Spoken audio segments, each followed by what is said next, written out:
Welcome to the Draft Board Hockey Show. My name is Mark. I'm joined by my boy Linc. And What's going on? Of course, we got the prospect. Don is back. Yes. Welcome, gentlemen. How's everyone doing? Everything's doing great. I just got back from Penn State from this weekend. I got to see Gavin McKenna, Charlie Serrato. I got to see Jackson Smith take on the Clarkson Golden Knights. They picked up a loss Thursday night, but then I feel like they had a pretty strong win on Friday the next day. They're a solid team. There's still some stuff they need to clean up, but obviously they're a solid team. And Gavin McKenna, man, he is really the real deal. He is a really special talent. The amount of chances I would say he really created 75% of the chances that Penn State had that game. He really, it was kind of a wonder that he didn't have more points. That's just my feeling right there. Yeah, and I had a great weekend. I saw, there was 4 maybe Blackhawks this week that had hat tricks for prospects. It was Anton Frendel who started it off with an incredible Michigan as well. And you had Vaslav Nestrasil, who is playing at UMass, and he had a hat trick. And then we had, Marek Vinacker had a hat trick yesterday. And there was one more guy. But I thought you were about to mention Mason West with his Mason West touchdowns. 4 touchdowns. No, he threw 4 yesterday. That's a hat trick. That's whatever. Yeah, so that is true. I was gonna bring that up, but I did forget. But there was somebody else. I mean, Canceroff looks incredible. We're gonna get to see Michael Misa tomorrow too. Obviously not Blackhawks related, but in that universe of prospects. So hockey's back, guys. I can't wait. This is what we've waited for all off season. Mark, I don't know about you, but I know I do know about you. You and I both will be tuned into that game, watching Misa's every shift, because again, we're 2 biggest Misa fans here on this podcast. So, yeah, we've been talking about Michael Misa for a long time. Like I said, I have a buddy's kid that plays on Saginaw, so I've been watching him for the last 3 years in Saginaw, and the Mem Cup and all that fun stuff. So it's gonna be exciting to see his NHL debut for sure. Looking forward to that. Now, getting back to the NCAA hockey talk, you saw McKenna live. Now, lots of concerns on the Twitter stratosphere about, he's not living up to the hype, I guess you could say, in terms of, the point production, his off puck play, all that fun. You'll hear it all right now. It's coming out. People are stressing, it's early on the season, but we still got our doubters. What say you, Linc, who saw him live? I get to see him in about a month live. So what's your take on that there, Linc? I think it's absolutely ridiculous. We had the same discourse around a guy like James Higgins last year, who, granted, was not as good of a prospect as Gavin McKenna, but we expect so much out of these guys that we hype up so much from the WHL or from the USNTDP. Gavin McKenna is fantastic. If you haven't already seen it yourself, you need to go back and watch the tape. He is not the fastest skater, but he is damn elusive with the puck. He created about, I would say, 75% of the chances for Penn State. The only other line that was effective was the line with Charlie Serrato, JJ Webush, and Nick Marisco. But right now, him and Aiden Fink are just one center piece away from becoming the best line in the NCAA. Penn State's a really solid team overall, but Gavin McKenna is just that missing piece that they have needed for a while. He just was fantastic on Friday. I really, really loved the way, again, he was the only player who could really enter the zone for the first few minutes, because Clarkson's a very tough team. They're a very physical team, a way more physical team than Penn State. So they had some growing pains. Guy Gadowski sure had his coaching thing cut out for him. But again, McKenna was fantastic. He cuts through the neutral zone brilliantly. He is a mastermind in the offensive zone.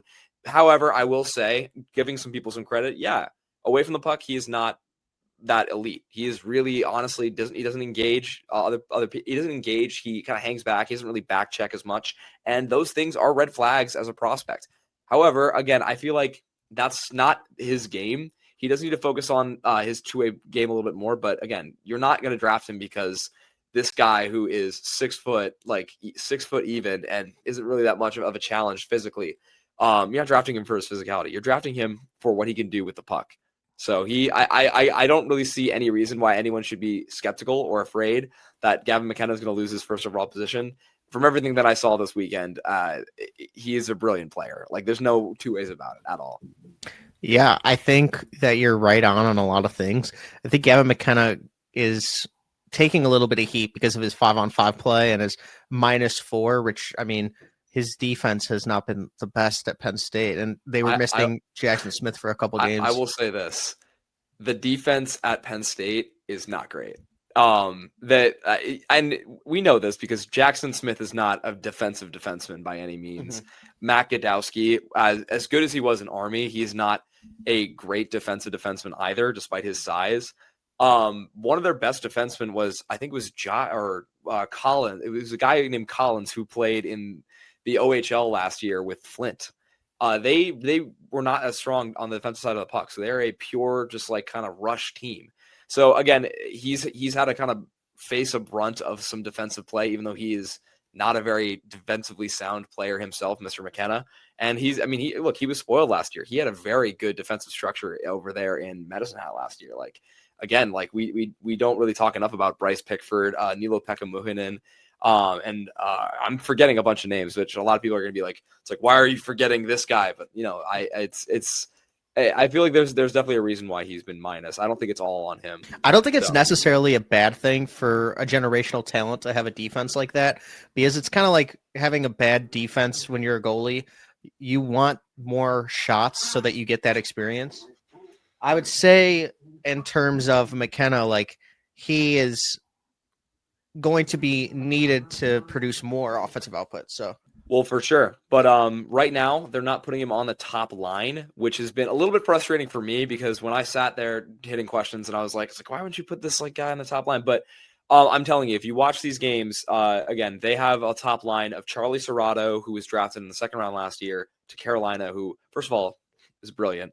And he's been flanked by JJ Wiebusch, who has been emerged as a really awesome player this year. Remember, he had the 4-goal game against Clarkson, and Nick Marisco, who is, again, a line mate that these three have been line mates since last year, and they were the most productive line for Penn State last year. They're the reason why, again, Gavin McKenna was able to come to Penn State, because they're such a high-profile line, making Penn State such a good team last year. So they're not going to split that lineup for now. But again, Gavin McKenna is willing and able to be part of that line. I was asking many people, like, why not just put him up there? Like, that would be great. So we'll see what happens throughout the rest of the year. But again, he's been trying out with guys like Dane Dowiak, who is the captain of that team. And also he's been playing with Aiden Fink, who was in a Hobie Baker discussion for a while for last year and will be this year as well. Now, so you mentioned James Hagens before. The year coming into his draft year, he had that big, 100+ point season at the NTDP. He was the best ever points at the U18s. Gavin McKenna was actually number 2 in that tournament. So 22 points for James Hagens and 20 points for Gavin McKenna. Well, so like I said, James Hagens broke the record. And then he comes in and, he puts up a point a game at the NCAA level. Now, if Gavin McKenna continues the season this way and he puts up just a point per game type season, what do you think, happens if, say, guys like Keaton Verhoeff, we're going to get to him in a second, and maybe even Ivor Stenberg, who's putting up almost a point a game right now in the SHL, who's putting, he's going to be close to, breaking records as well in his draft year in the SHL. There's lots of season left. Did you see any kind of doubts, I guess?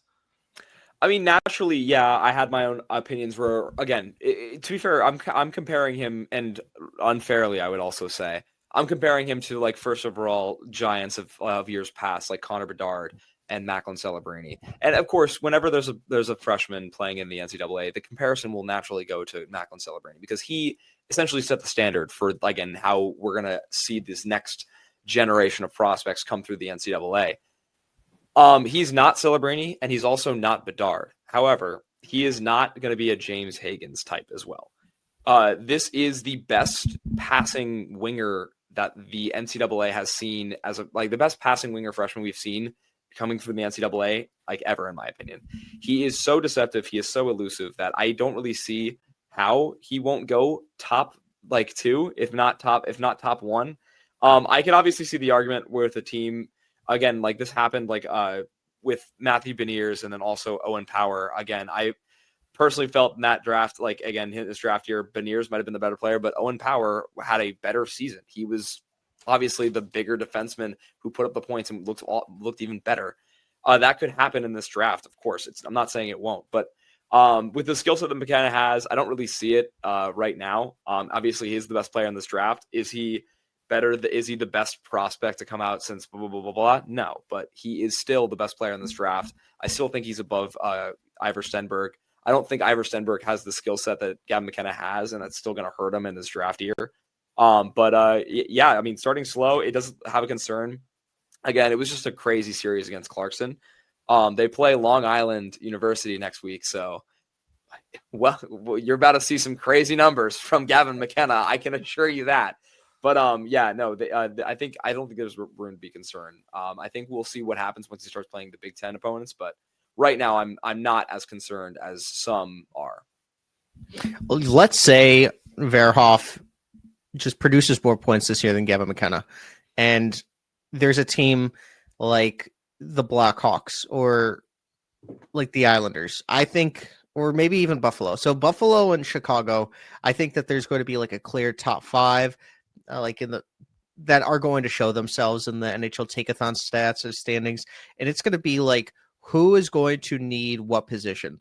Like, I think Buffalo needs a superstar. I think Chicago is going to go with the Gavin McKenna because he's Connor Bedard's cousin by marriage. It keeps Connor Bedard there. You put that guy on your wing, easy. The Islanders could be one team that also needs the star, but could need that right-handed defenseman next to Matthew Schaefer for the next 10 to 15 years. Do they want to go in that route? And similarly with like Philly, I could see Philly going in both directions. Do I think that they need a superstar? Like, not necessarily because of Mitchkov, but I do think that they would love a right-handed defenseman in Keaton Verhoeff or Gavin McKenna. So there are some teams that could just go based on position, which like the Sharks, if they go right-handed defenseman there, that's their that's their biggest need, and their weakness would become a strength. Having him and Sam Dickinson being your top two, I mean, it's just kind of an incredible piece to get Keaton Verhoeff. So I don't think Stenberg is going to be able to overcome Gavin McKenna, especially the hype, because he's not a center. If Ivar Stenberg was a top six, put in your lineup center and still producing, as well as like being incredibly defensively skilled, being a Selke winner, having that, I could totally see it. But you're pairing up two wingers together, and I just think Gavin McKenna's hype overcomes what Stenberg can. And a team like the Blackhawks, I could totally say, hey, you could take Stenberg because of Anton Frondel, but they also have the Gavin McKenna thing. So let's say the Blackhawks are second overall. They're probably taking Stenberg over Verhoeff because of they have Artie and Rinzel, Yeah. or maybe they trade one of the two. I don't see them trading Rinzel, but or hypothetically, what if they take Tynan Lawrence? Because I could see that too. At number two, I think it would be a little high. I think you try to trade back. Yeah. We're just, it's so early, we're but spitballing. We're going in circles. Spitballing. Yeah. I think, like you said, like Tynan Lawrence is going to be a good pick at like top five because he's the only true center there too, and he's incredibly skilled and has that very safe floor. So you can go there too. It's just always interesting to see if Verhoeff, Stenberg, and McKenna all have like great seasons, but McKenna has the slightly worst. I still think it would go McKenna. Okay, you know what? There's lots of season left. I think that it's too early to kind of foreshadow what's going to happen. We're talking too much about draft right now. Yeah. So let's move on to our, the main theme of the show, and that is Keaton Verhoeff, Nodak, North Dakota. Yes, finally had a NCAA team to play against this weekend. And I thought he looked pretty good, gentlemen. Thought he looked pretty good. What were your thoughts on Keaton Verhoeff's debut? He had a missile. Like, that shot was absolutely nuts. I was just about to show it right now. Go ahead. You can talk about his shot, but it's a boomer from the point for sure. I mean, when he shoots, he puts as much as he can into it here. I mean, he's just awesome to watch. When I watched him the first time, my thought was he was a fourth forward out there for you. And he is so big, so strong.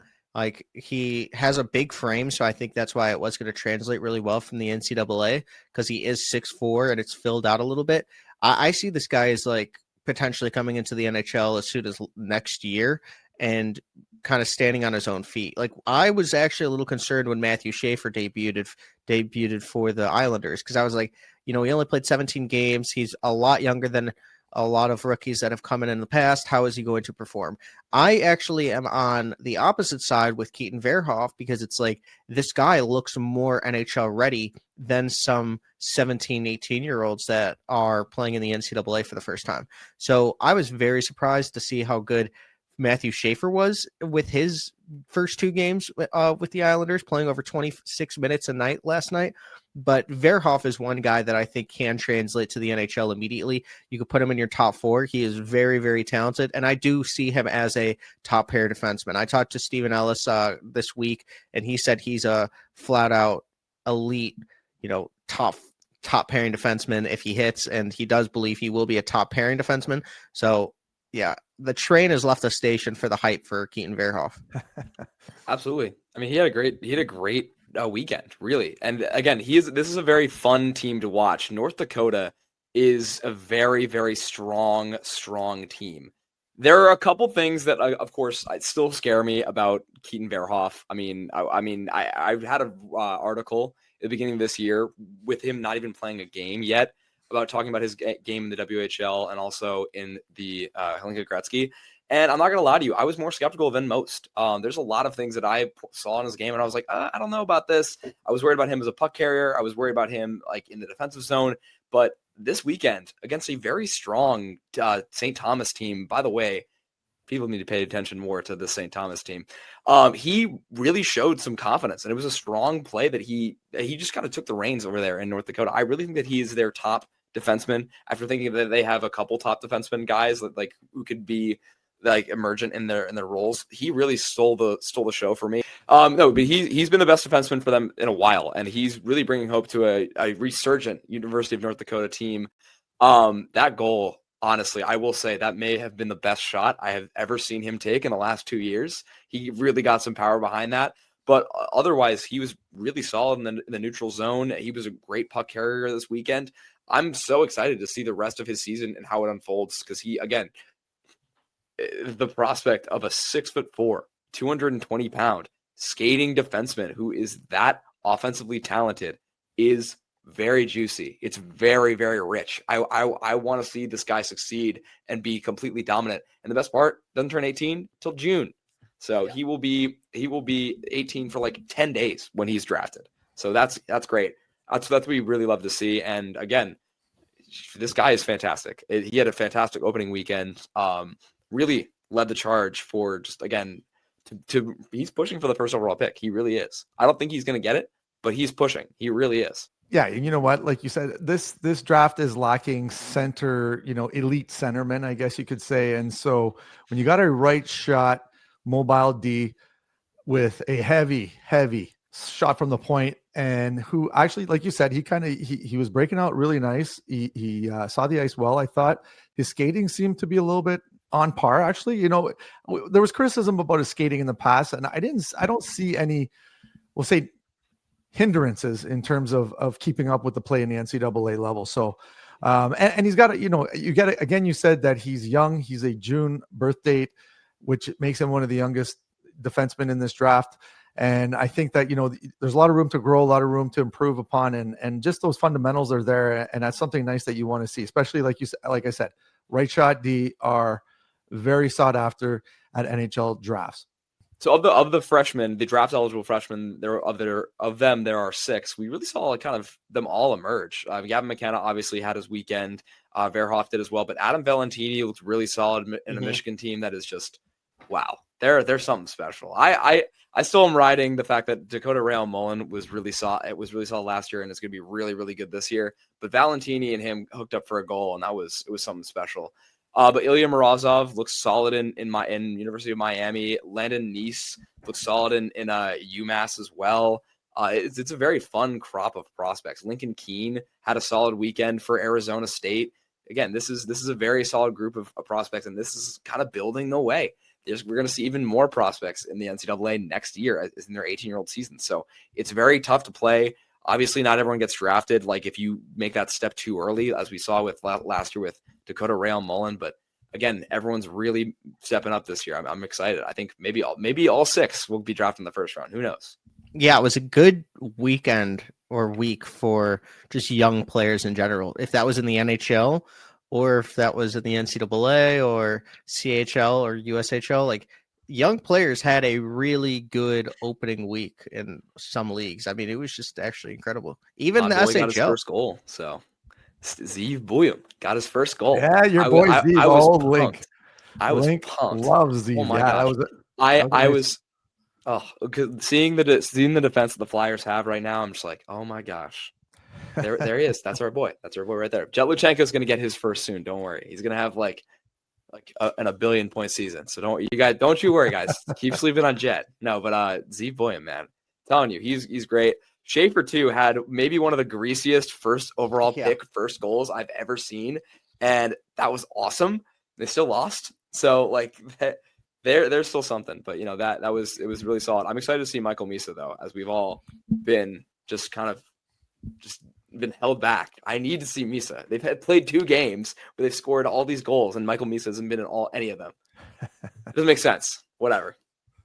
All right. I think that's it. That covers the show. Now, before everyone departs, we need some follower questions. We haven't had any. You know what? The two episodes ago, we had great follower questions, great discussions between Linc and I. We need some more. So in the comment section below, slide some questions in there for myself, Linc, or the prospect Don. We want to get some questions that we could chirp each other about. Linc and I had a little. We get it early. We had a disagreement. Let Linc. Let's ask the prospect Don. Your personal opinion right now, as of right now, what top 10 would you prefer? The 2025 draft class or the 2026 draft class? I'm still. Linc and I were divided on this. Still taking 24. Like, are you kidding me? 25 or 26, not 24. Oh, I think you said 24 or 25. I'm taking this year's draft class like overall as a top 10 over 2025. I told you. I like this 2025 or 2015. I thought I heard 2015. No. So 2025. So we had this debate last time, and we're going to bring it up again. So would you rather have the top 10 from this past year from 2025 or this upcoming year 2026? I'm taking 2026. I just think the talent is too much. I would take 2026, but also that has to do with the hype that Schaefer didn't get. I think if Schaefer got like Landon DuPont hype and like Misa was still getting that hype that he got like 2 years out of the draft, the hype for 2025 would have been a lot better. I think that there's a clear drop off from last year with, Hagens being the number 1 pick at this time last year and even Porter Martone falling to 6. Like that class kind of dropped off a little bit, but their depth, like if it was top 40, I would take 2025. Like I think the top 40 was really deep in the 2025 class. I think that it was underrated and people were just giving it a hard time, but I liked Milton Gastrin, getting him there. Like, I mean, all I had to say was that getting him at 37 was a steal. You have like Lyndon Lakovic at 27. I mean, it's just the Capitals. I don't know what they've been doing, but like they're so good at drafting. But the top 40 in 2025 was really good, but the top 10 is 2026. Like, okay. So let's name the top 10. So we got Matthew Schaefer, Michael Misa, Anton Fronel, Caleb Desnoyers, Brady Martin, Porter Martone, James Hagens. Yeah, James Hagens. Okay, what? Jake O'Brien, Radim Murka, Roger McQueen, and hey, how about we throw in Ben Kindle, number 11? You try now. Name the top 10 right now and tell me that they match up. I'll say this. And you know how much I love my boys Misa and Hagens, but I don't think you can beat it. Look, we're coming up on I'll tell you this. We're coming up on the advent of Gavin McKenna and Ivor Stenberg being some of the best wingers we've seen in a long time in a draft. A long time being like 2 or 3 years. Keaton Verhoeff being the toolsiest defenseman we've seen out of the draft since Owen Power. Some solid offensive talents in Ryan Ruberek and Ethan Belchetz, who are also huge. Mathis Preston and Tynan Lawrence being as explosive as they are, plus some really good defensemen in the middle of this class with Ryan Lynn, Carson Carrolls, and then potentially like seeing like a Chase Reed or Jackson Rudolph in there. On top of also having Vigo Bjork who's performing. I really love this top 10. And I'll even go further and say that I like this top 40. The more and more I look at the depth of this class, the harder and harder it is for me to find 32 guys to put into a definitive top 32. This is a very deep class. I think that it may be not as hyped at the top as it would have been earlier. Like Gavin McKenna is not this groundbreaking prospect. Like he's not going to be better than Macklin Celebrini, but the depth of this class is fantastic. There are guys that I struggle to put into the top 40 that I would have no problem putting in like the top 30 of last year's class. So anyways, okay, that's it. Get those follower questions. As always, thank you for the prospect, Don, for joining us. Always a blast. We'll see him in a few weeks for sure. All right, boys, that's it for this show, and we'll see you soon. Cheers.